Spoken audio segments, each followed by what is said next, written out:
Apakah batasan dosa? Jika saya hanya memikirkan tetapi tidak melakukan, apakah itu termasuk dosa? Dan seberapa jauh saya dapat bermain dengan dosa sebelum tercebur ke dalamnya? Sahabat, kita seharusnya tidak ingin berurusan dengan dosa sama sekali. Setelah melihat bagaimana dosa membawa juru selamat kita ke penderitaan kayu salib, apakah kita masih mau dekat-dekat dengan dosa? Alkitab dengan jelas menjelaskan tentang dosa, bukan hanya dalam tindakan kita, tapi juga dalam pikiran kita. Dalam Matius 5, 27-28, Yesus mengajarkan, "Kamu telah mendengar firman, jangan berzinah. Tetapi aku berkata kepadamu, setiap orang yang memandang perempuan serta menginginkannya, sudah berzinah dengan dia di dalam hatinya." Di sini, Yesus menunjukkan bahwa dosa dimulai dari hati, di dalam pikiran kita, bahkan sebelum ia terwujud dalam perbuatan kita. Ajaran ini ditekankan lebih lanjut dalam Yakobus 1 ayat yang ke-14 sampai yang ke-15. Mengatakan, tetapi setiap orang dicobai oleh keinginannya sendiri, karena ia diseret dan dipikat olehnya. Dan apabila keinginan itu telah dibuai, ia melahirkan dosa. Dan apabila dosa sudah matang, ia melahirkan maut. Melalui ayat ini kita dapat melihat bahwa dosa berkembang dari buah pikiran yang berupa hasrat dan keinginan yang dimanja dan dibiarkan untuk berkembang dan menguasai diri kita, walaupun kita belum mewujudkannya dalam perbuatan. Jadi seberapa jauh kita boleh melangkah sebelum tercebur ke dalam dosa? Alkitab memperingatkan agar kita tidak bermain-main dengan pencobaan. Dalam 1 Tesalonika 5 ayat yang ke-22, Paulus menulis, "Jauhkanlah dirimu dari segala jenis kejahatan."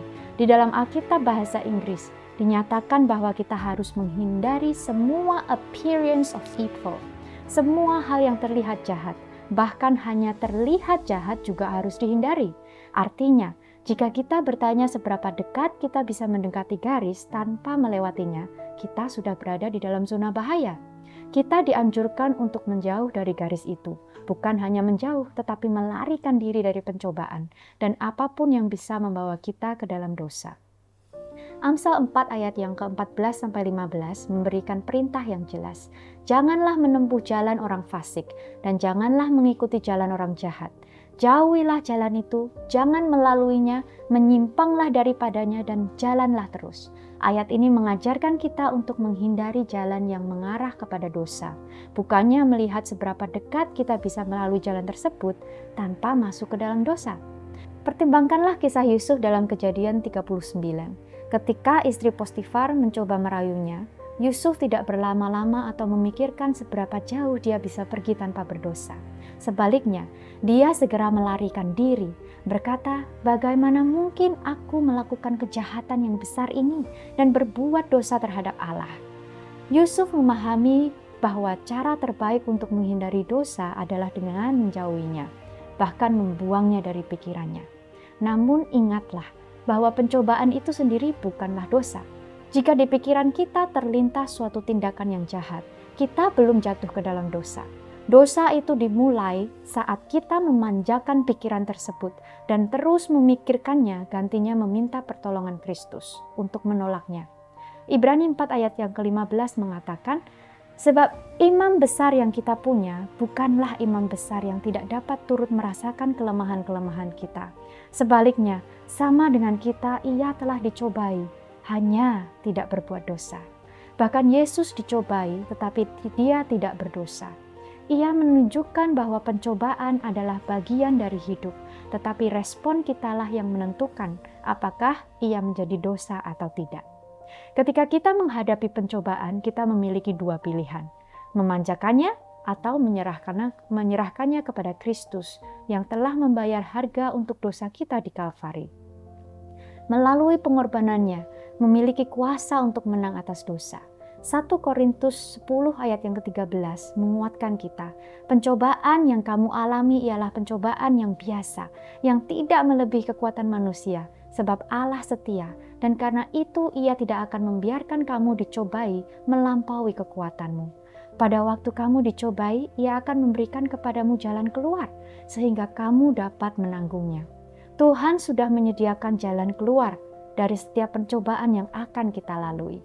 Dan pilihannya ada di tangan kita. Apakah kita mau datang kepada Kristus untuk mendapatkan jalan keluar tersebut? Sebagai kesimpulan, Alkitab dengan jelas menyatakan bahwa dosa dimulai di dalam hati dan pikiran. Jika kita memanjakan pikiran tersebut, atau jika kita bermain-main dengan pencobaan, dengan melihat seberapa dekat kita bisa berdekatan dengan dosa tanpa terjebur, kita sudah berada di dalam zona bahaya. Ajaran Yesus menunjukkan bahwa pikiran dan niat kita sama pentingnya dengan perbuatan kita. Dan kita harus berusaha menjaga hati dan pikiran kita tetap murni di hadapan Tuhan. Marilah kita berusaha untuk memeriksa pikiran dan perbuatan kita, menyerahkannya kepada Tuhan. Jangan bertanya seberapa dekat kita bisa bermain dengan dosa, tetapi seberapa jauh kita bisa menjauh darinya.